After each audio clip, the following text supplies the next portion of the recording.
Alrighty, so today I've got my first jump to Lightspeed tier list. This is going to be a leader tier list. I'm going to cover all 18 of the new leaders, talk about what's exciting about them, talk about what's not so exciting about them, and yeah, really give you as much information about all of them as I can. Before we get going, please hit that subscribe button if you haven't already, and do check out my Patreon if you're looking for some more content from me, including a bunch of new deck lists, with all these new leaders. Well, not all of them, but a lot of them. All right, so overall, I'm going to be covering all the leaders, what they're good with, what they're not good with, and very important, how interesting are they? I think tier lists are pretty fun, but this also gives me an opportunity to kind of talk about strategy and just give you as much information as I can about a lot of different leaders.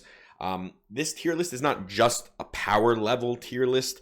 I think it kind of incorporates a few different things. Power, obviously a very important part of it, but includes a power floor and a power ceiling. So what you'll see is sometimes is leaders that I think might not make it, but if they do have a potentially very high power ceiling, they might end up higher on the tier list than a leader that has a more flat power level that will likely be better, but doesn't have, in my opinion, as much of a chance to like really blow up.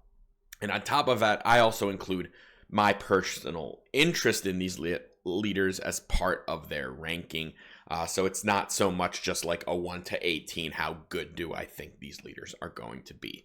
And yeah, I like to see how I think these leaders will fit into what I already think is the current like existing metagame that's coming over from set 3.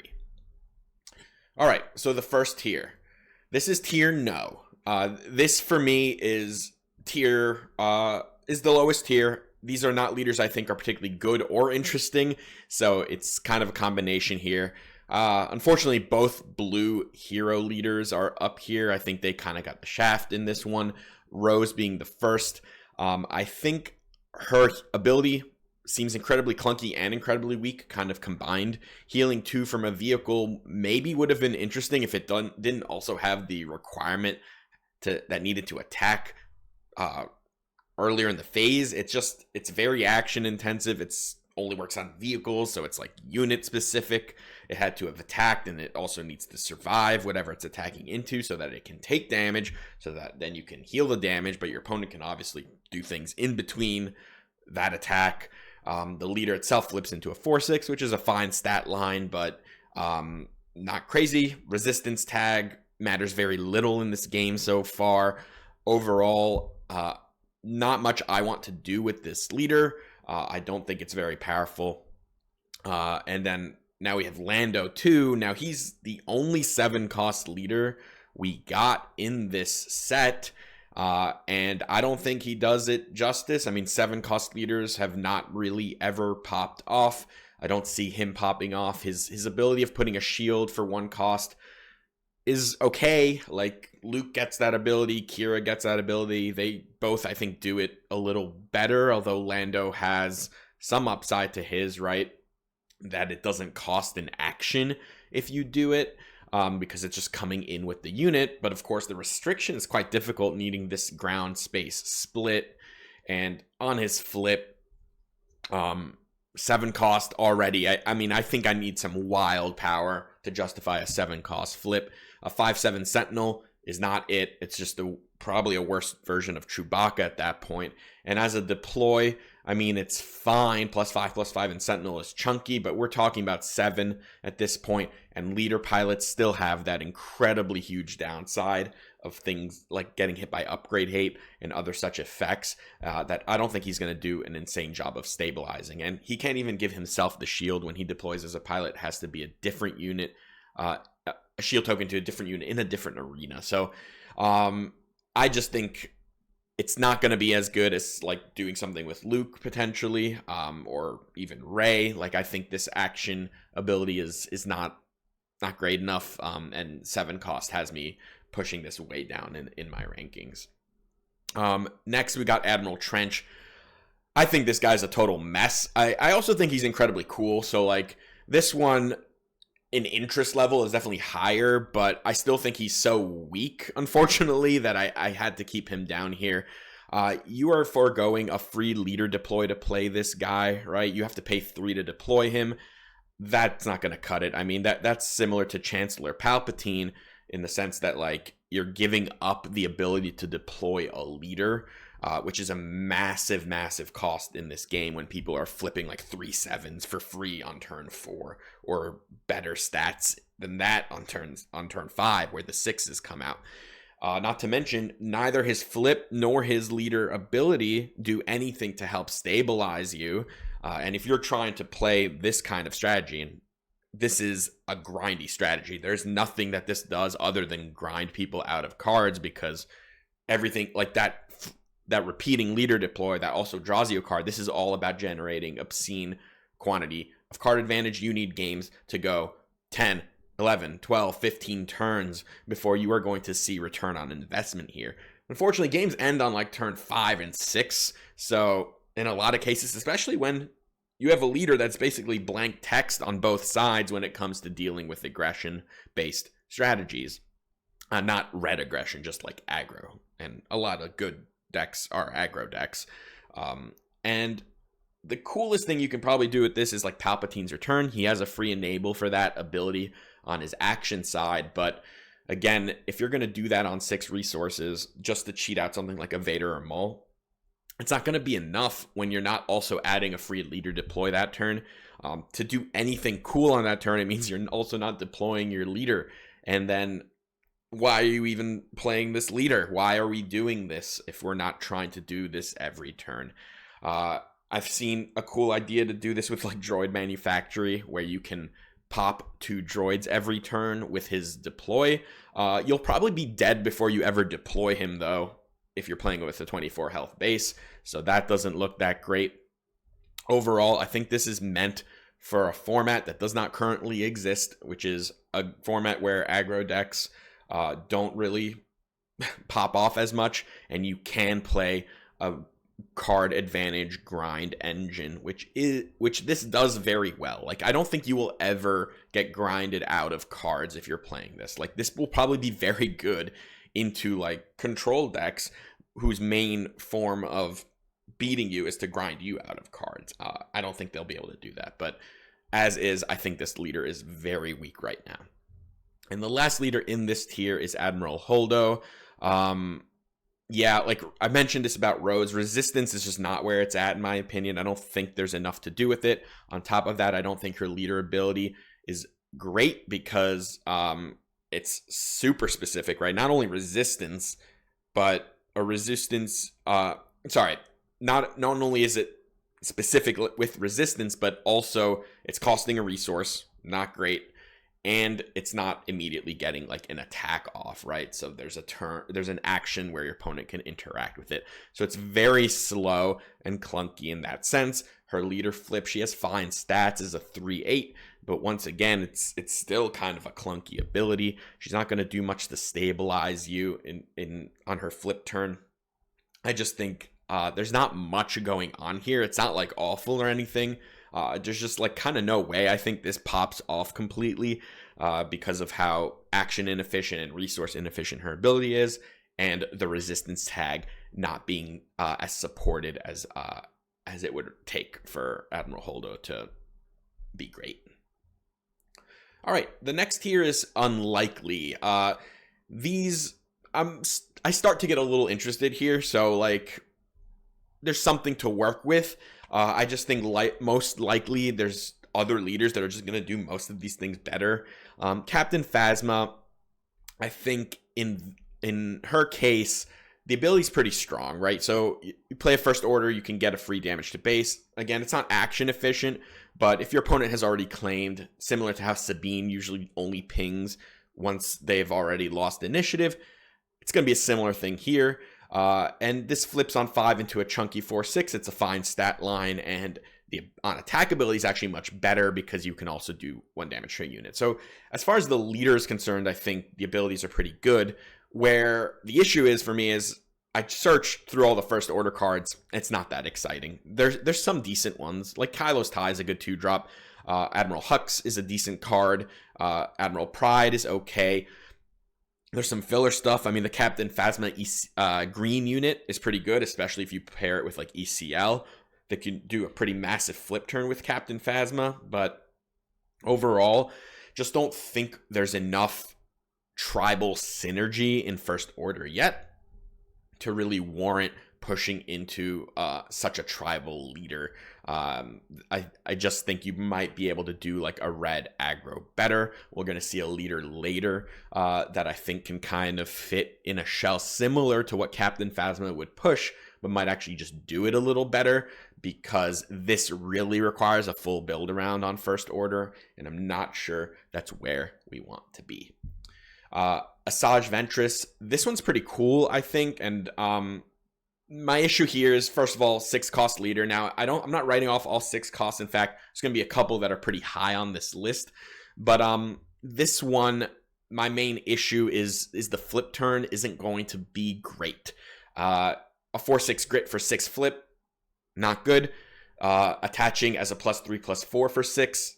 We're getting those stats on 5 deploys. In fact, we're getting +3/+3 pilot stats on 4 deploys, on 4 cost leader deploys, that I think Ventress got the short end of the stick on her deploy stats as a pilot, with no immediate effect added in to the 6 cost, which continues to be a problem if you're going to be facing upgrade hate or any such effects that will really minimize the power of her flip turn. But what's interesting, I think, of course, is the free damage that you can deal every turn. I think you pair this with Tarkin Town, you've got another good Tarkin Town enabling leader. You can pair this with some other powerful grit units like Hylobon Enforcer, like a Stormbike Pursuer. There's a lot of grit units where you can put the damage into yourself, actually power up your units while dealing damage to your opponent's stuff. And I think similar to how you would do things with Cad Bane, Quinlan, etc., getting that first unit off the board with Tarkin Town will definitely help like advance your own board state. So I'm not writing this off completely. I'm just a little concerned on the power level of the leader unit itself, because I think the leader ability is pretty good. I'm just not sure it's going to be good enough to compensate for the weak flip. Rio Durant. The floor here is going to be fine because it's a 5 deploy that gives like absolute massive stats as a pilot. It suffers from the same consequences that all pilot leaders do.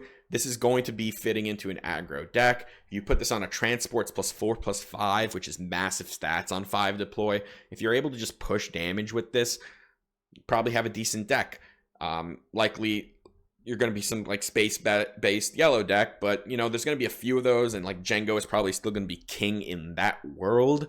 There might even be some other new leader like the Boba leader, which we'll see a little later, that fits into this role.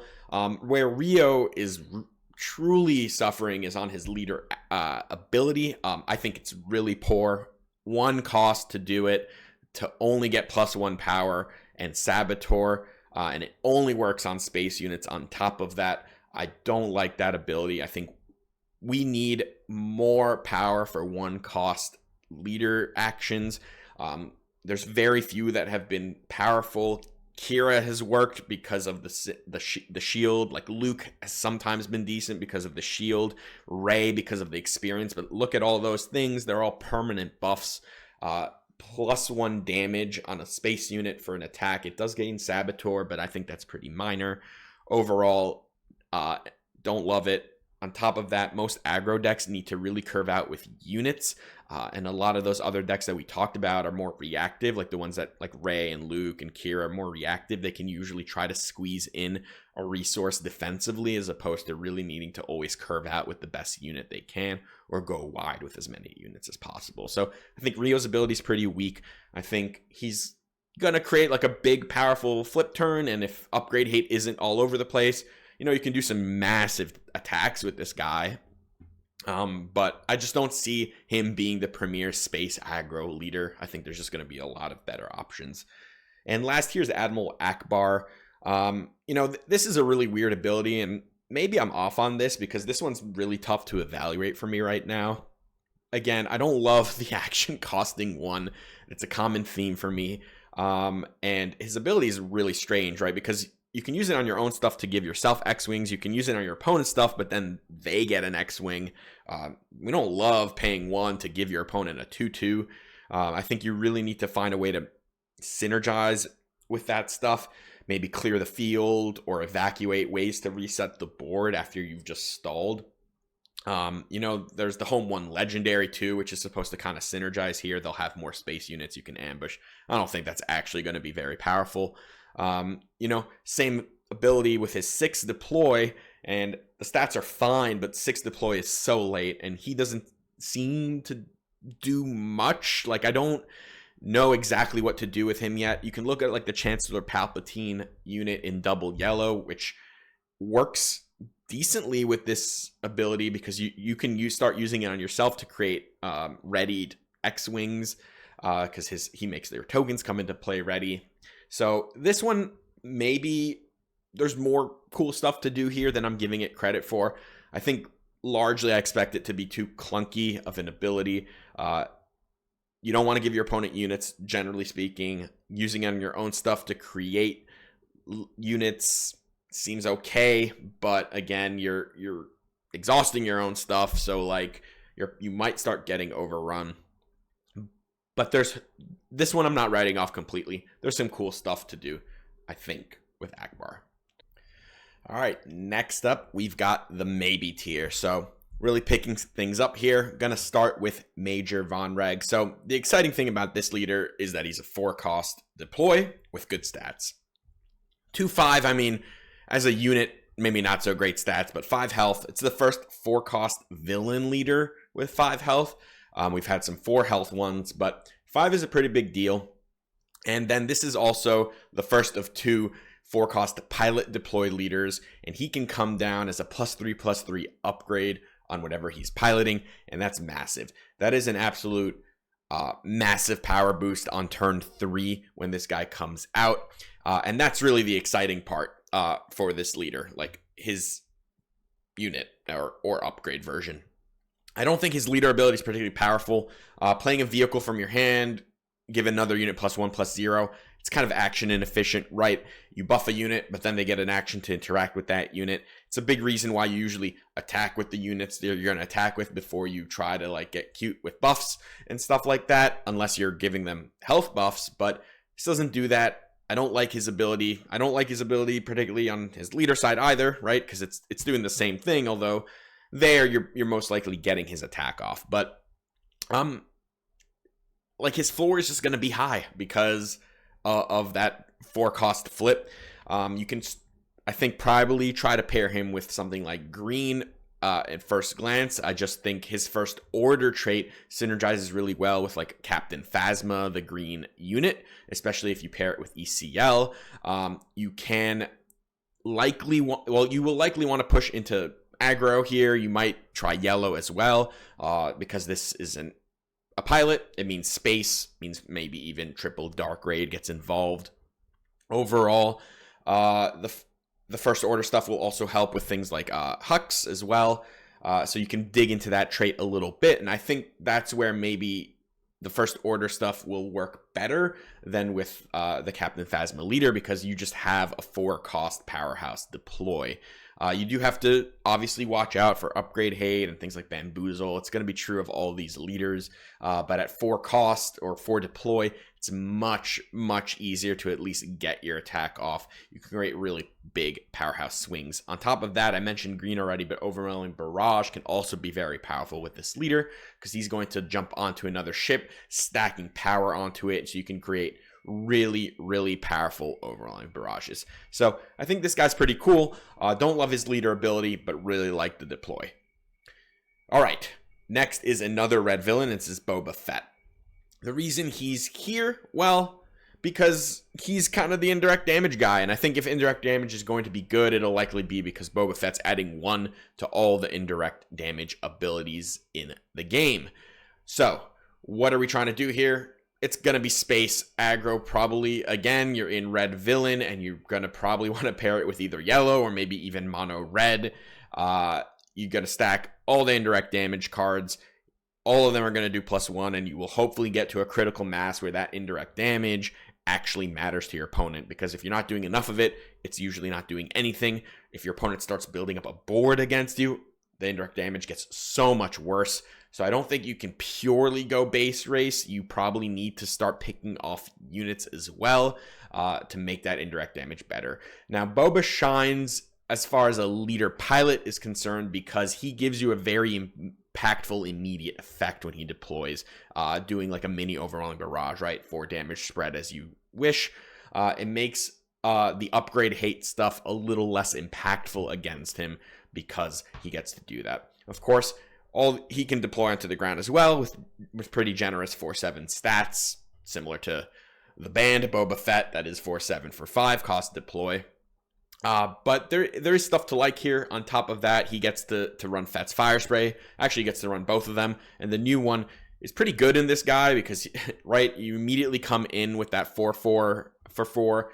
And it actually does 3 indirect damage when you play it because of Boba Fett's ability. And then 3 indirect damage every time it attacks. I really like that card paired with Boba Fett. You get to use the big Boba Fett Fire Spray as well. If you were planning on deploying this guy to the ground, you could play Boba's armor too.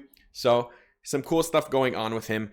My first instinct, though, is this will just not be a better version of the Jango deck. So if nothing changes with the release of the new set in terms of suspensions and stuff like that, I just can't imagine this deck will be better than that, than like a version using the Jango leader, because Jango's leader ability is pretty insane.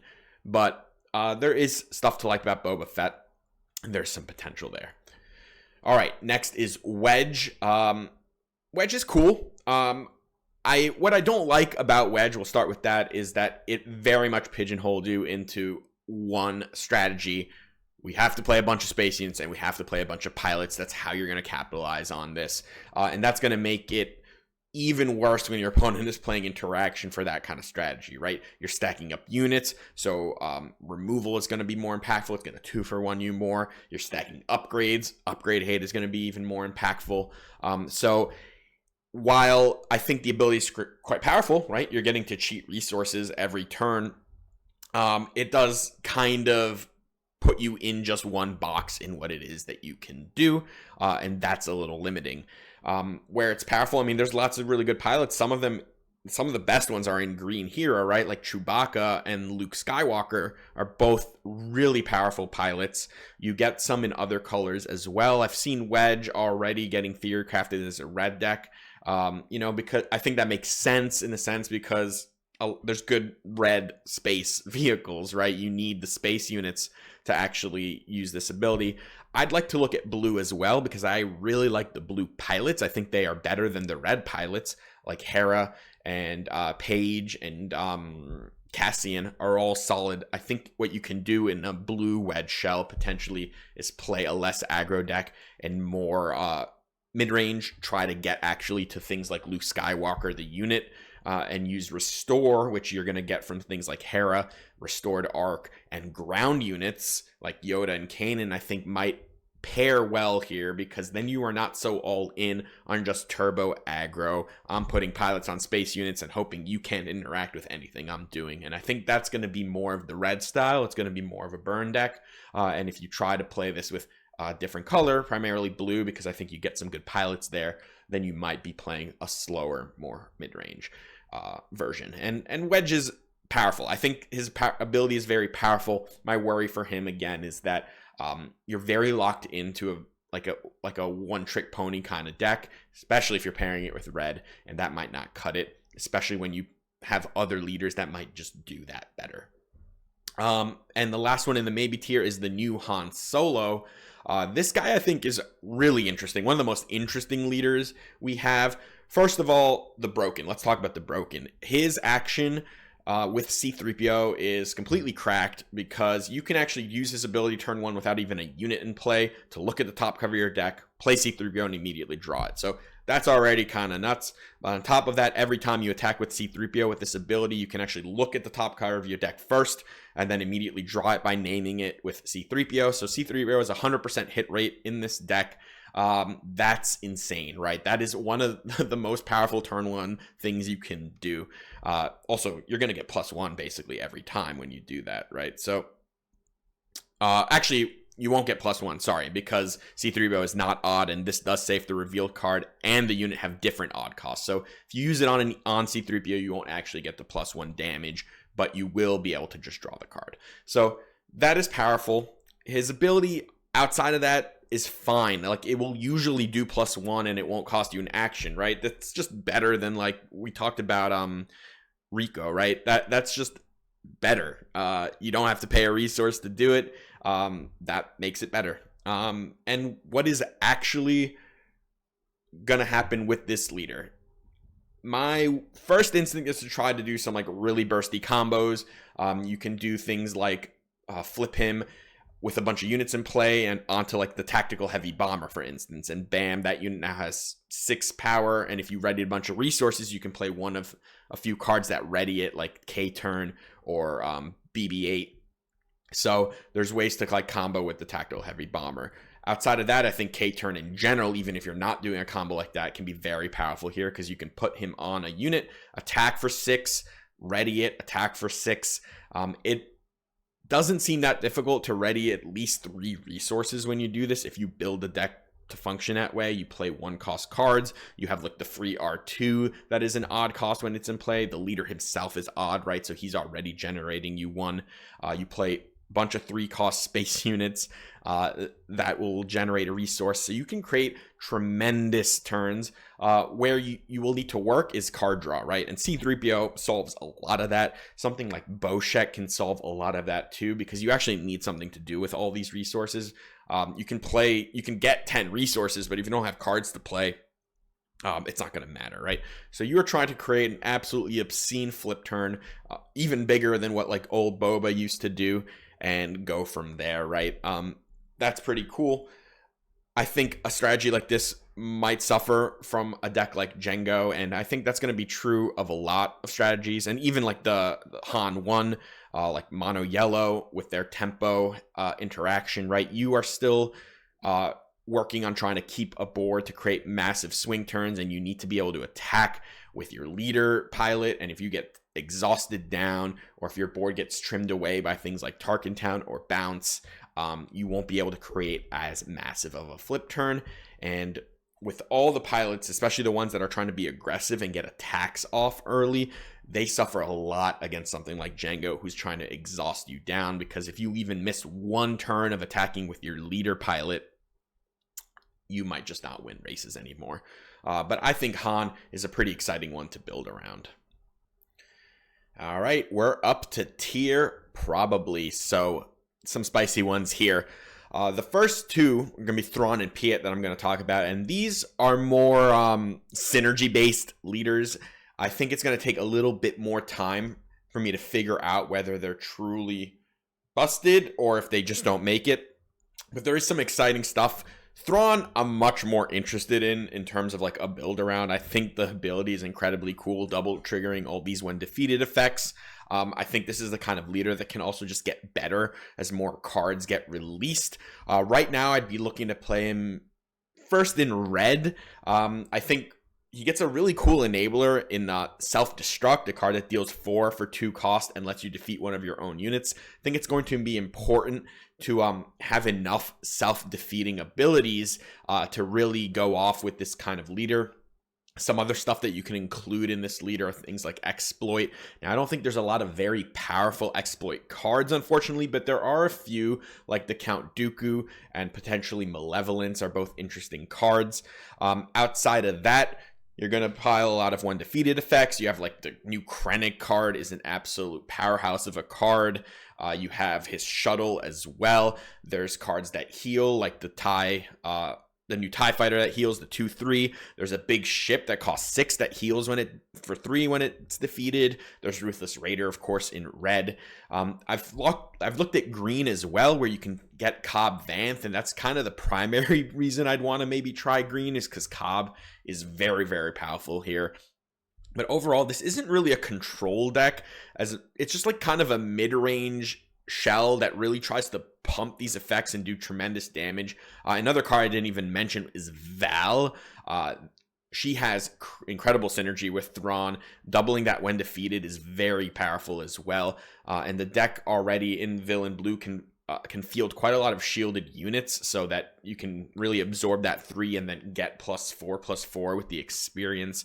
It can be quite powerful, and this stuff can really synergize and like add on very well and kind of create tremendous advantages. Where it sometimes falls short is because it's a synergy based leader. If your opponent's interrupting these mechanics, right, they're preventing exploit or preventing your like Val potentially because of the way they're sequencing, or they defeat your Krennic early and you can't like play 2 cards in one turn or things like that, right? Your opponent does have a lot of agency to interrupt this sort of strategy. But there's a lot of really cool effects here, and I'd be very interested to see where Thrawn ends up. He's a 6 deploys, another part that's not like super exciting. And of course, he doesn't really do anything different when he's deployed. So that part, not great, but there is some like inherently brokenness to his ability that is exciting me. Next is Piet, and this is kind of the opposite for me. I've actually not particularly excited about this leader. I don't think it looks particularly fun to play with or against, but there does look to be quite a high power level to this. Resource cheating innately, just powerful. We know this from experience at this point, and he does it with like a hammer, right? Brute force resource cheating. There's like nothing to this. A lot of other leaders force some kind of action or some kind of synergy that you have to do. He just reads your things cost less if you play the big things. Those big things are capital ships. There's just a lot of good ones. This looks like one of the most linear decks imaginable. You are going to play a thing, you are going to ramp, then you're going to play a big thing and a big thing and a big thing until you're out of big things, or you die or they die, right? It doesn't look like there's going to be that much maneuvering here. It's just going to present questions for your opponent in kind of a line. And if they have an answer, they do. If not, you're probably going to suffer, right? I'm not sure it's going to be fast enough to stabilize against aggro, although it does have quite a lot of ways to do so, right? You can cheat out a pretty big unit on the 5 resource turn. There's a lot of 6 cost capital ships. Primarily, there's the new ramp resupply ship that costs 6. You can play it for 5. There's Ruthless Raider.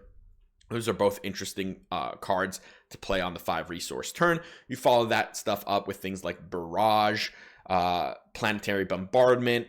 Not as good unless you have Devastator out, but Devastator only costs 6 in this deck if Piet is out. So we're talking doing something like Resupply Ship or Ruthless Raider, flip Piet next turn, slam a Devastator, kill something, turn after that Planetary Bombardment, probably wipe the board, right? That's like a linear thing that you can do in a Piet red deck.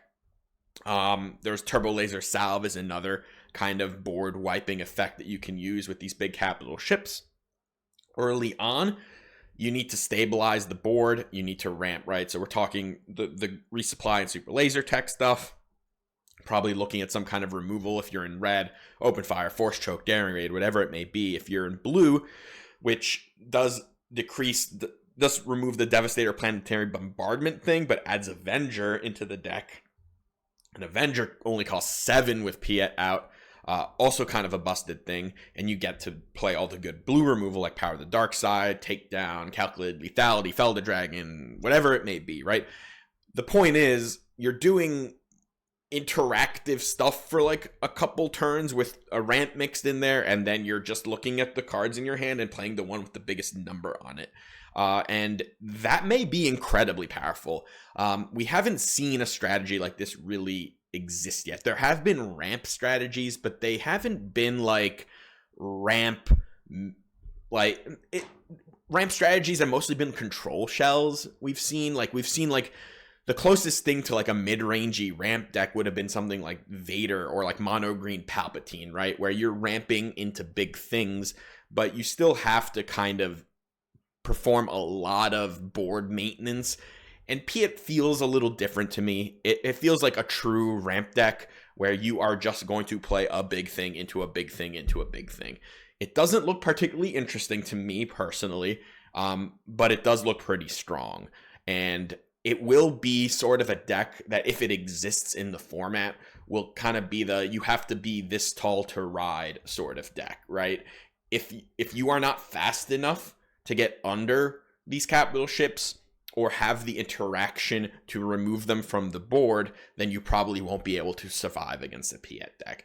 And I don't know yet if Piet will be meta, but he certainly looks like he could be. And yeah, we have to wait and see and kind of determine like how fast you have to be to get under this stuff. And the last leader in this tier is Poe Dameron. I almost put him above this in the final tier, but you know, I think I knocked him down because I'm not yet sure he will be better than Sabine. And Poe looks to me like will be best in an ECL shell, a red-green ECL shell, very similar to what Sabine already does. The point will be to play cards and then ECL a Poe or a Wrecker, right? A lot of stuff, ECL Poe Wrecker. Now, the stuff will be different than Sabine. It won't be as rebel focused. It won't be like Dark Saber stuff, but you know, it still might play things like Fleet Lieutenant and Wing Leader. So maybe when I say it's not super rebel focused, it could end up playing those cards, but I think likely it's just going to be a more space version, like a more heavy space version of what Sabine is. Sabine is actually a pretty heavy ground deck. It doesn't play that much space, and Poe is probably going to switch that because of his ability. Now, his ability is pretty strong. 1 cost to give something +2/+1. I mentioned a lot that I don't love 1 cost leader abilities, but this is, for one, getting +2/+1 on a unit, repeatable effect is quite powerful, and you're going to be able to change math a lot. You're going to be able to push damage a lot. You're going to, as long as you can go wide enough to use this ability effectively, it's going to be quite powerful. We still know the red-green Hero Shell is just a very potent, aggressive deck, and Poe might surpass Sabine for this style of deck, because he is not so all in on this turn 3 like flip turn that tries to create tremendous tempo. Right now, Sabine might suffer from like Upgrade Hate being more main deckable, kind of knocking her down a peg in terms of the Dark Saber situation. Poe doesn't suffer from that nearly as much. Poe gets to do some crazy stuff, especially with like Heroic Sacrifice, where on his flip turn, if he's in space already as an upgrade, you can push a bunch of damage with him and then deploy him to the ground and push some more damage, create some really cool plays like that. And overall, just will probably be unmatched in space except by maybe Wedge. I just think because he gets to play ECL, my preference is just to play him because you can ECL kill basically any ship in the game with things like A-Wing and his Black 1 synergy. Now, Black 1 is another reason I really, really like Poe, because you basically have Space Sabine now in this deck, and that with A-Wing means that you can almost one-shot basically any space unit your opponent might play on turn 1 with ECL, and that's going to be a really powerful thing to do into some decks trying to set up pilots against you. Overall, pretty interested in this leader.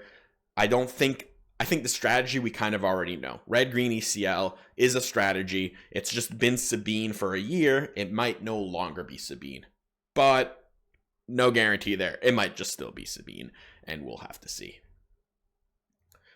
All right, last tier. This is tier yes, and we're going to start with Kazuda here. This is the other 4-cost leader in this set that has the same stat line and pilot stat ability that we saw with the red villain one. So 2/5 and gives +3/+3 if used as an upgrade. So already the floor is high because that is just a very powerful split card to have on turn 3. But where the villain guy didn't excite me in terms of his leader ability, this does. So this action to lose all abilities for a round, then take another action, right? So first of all, it's not actually costing you an action using this ability. You immediately get to do whatever else you were going to do, even if it means claiming initiative, right? So where does this shine? There's a lot. Number one, there's 2 cards that came out around the same time that this was revealed. The Fireball, which is the 3/3 ship that costs 2 and has ambush. And then there's the 4/4 ambush that costs 3. And now both of those have a negative effect. Fireball dealing 1 damage to itself, the other guy just killing himself at the end of the turn. Kazuda wipes both of those effects off. Some other really exciting stuff. Millennium Falcon. So you don't need to pay a tax for Millennium Falcon if you use this ability that turn. So this is now, in addition to Han, the only leader that can kind of get away with that tax. And as for anyone who plays Millennium Falcon in non-Han decks knows how troublesome it can sometimes be to actually play that card on turn 2 because of that tax.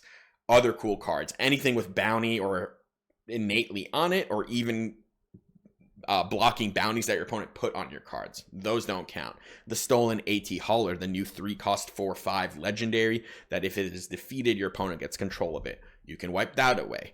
So those are a lot of cards. In red, you have something like Heroic Sacrifice, which actually adds an ability to the card after it gets +2 and you draw a card that it defeats itself after it deals damage. Well, it will no longer defeat itself if you had used Kazuda's ability. Interestingly enough, you can use it on Kazuda himself when he's a pilot or a leader unit and remove the ability afterwards. So you actually just get a +2 draw a card with Heroic Sacrifice. Trench Run has some synergy with him.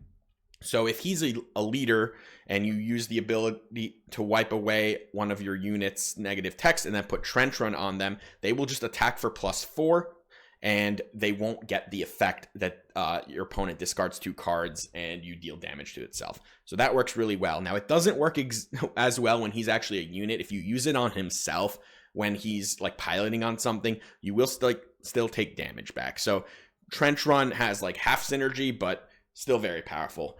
I'd be looking to play this guy in either mono yellow or red. I think mono yellow is very exciting because Cunning is kind of a busted card.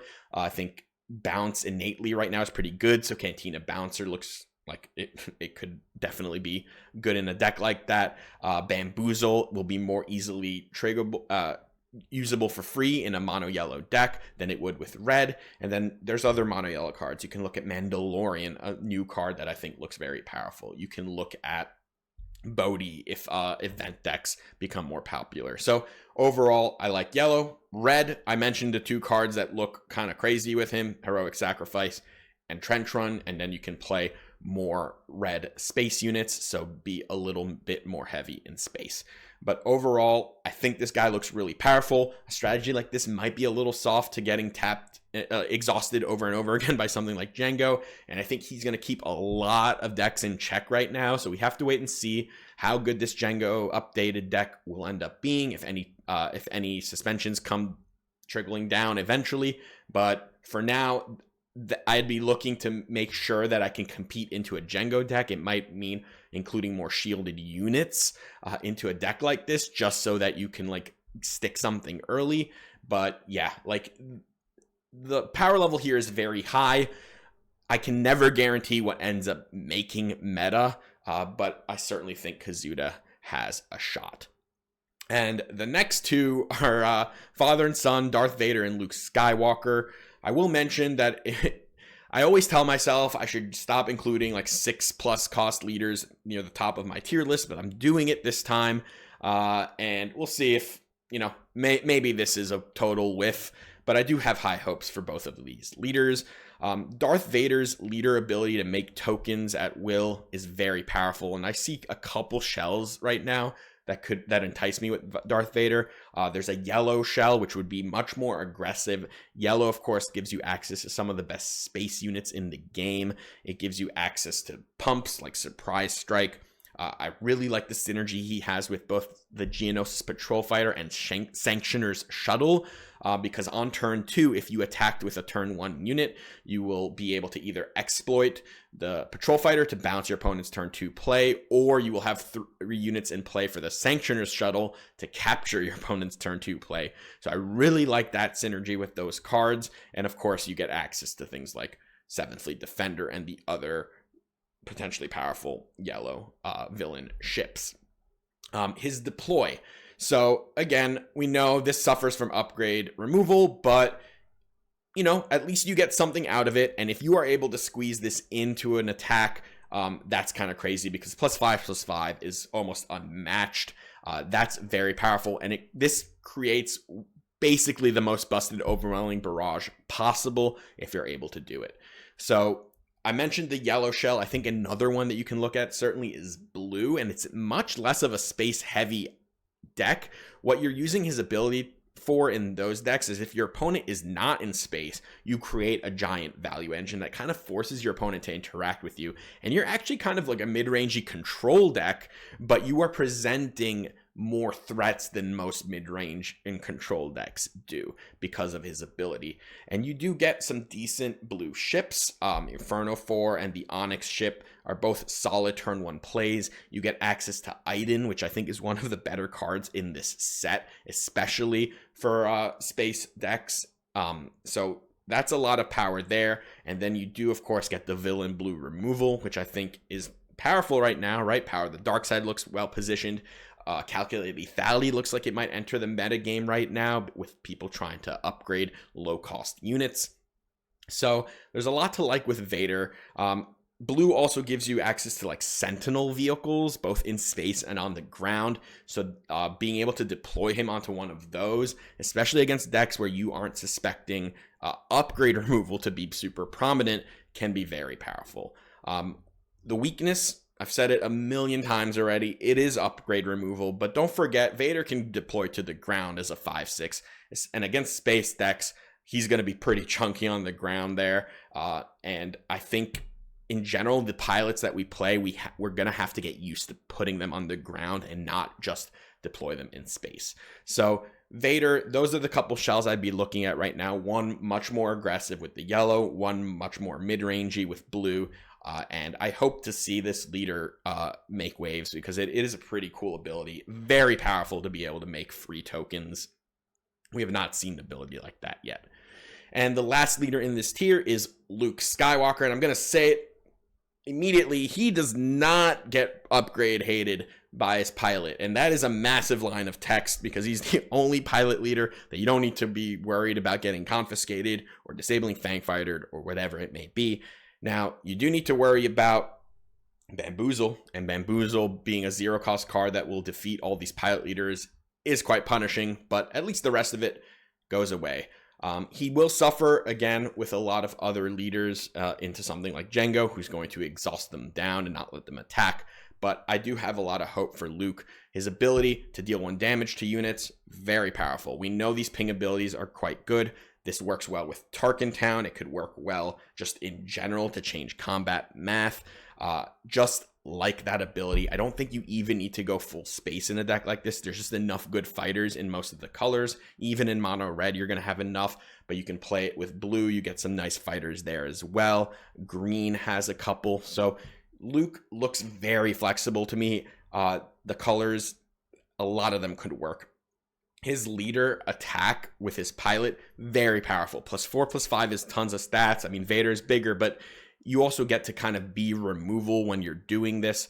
I really like that ability. I'm looking right now at mono red primarily because of Tarkin Town and aggression being just very good. I mean, Tarkin Town with his ability, we know. Ping, Tarkin Town, it's just a good thing to be doing. Aggression looks very powerful right now as well.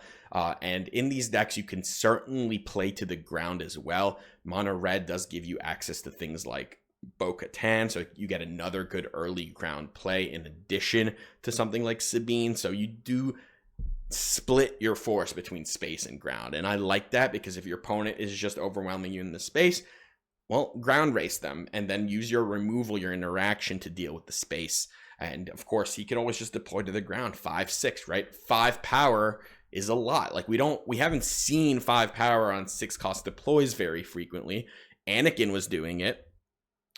Maul did it. He's a 6/6, but Maul wasn't very good because his ability's not very good. But 5 power on your 6 cost deploy is powerful, even if you're just a vanilla statted unit. And you just got to remember that because you can't just tunnel vision into the space deploy. But when you do, you can do some crazy stuff. You're able to sometimes get double attacks with Luke if you use something like K-Turn.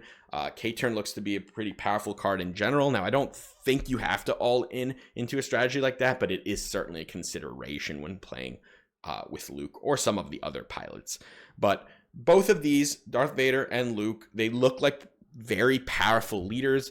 The shortcomings will likely be their cost, but I really do hope that we can just get to 6 and not have to say that like 6 cost is too much too much of a liability, which it's really seemed to be up until this point. There's been very few 6-cost leaders that have been able to break into the metagame, and even the ones that have generally been like in that second tier. They have not really been tier 1, and there's a lot of reasons that may be. I think the speed of the format, the way that Boba used to interact with 6-cost leaders, the way that Han with DJ currently interacts with more expensive leaders, I think a lot of that keeps them down. We'll have to see how Django interacts with all these pilots, because again, you're putting like a unit on top of another unit. It makes his exhausting effects more potent, because they're kind of just, in a way, they're exhausting 2 units at once.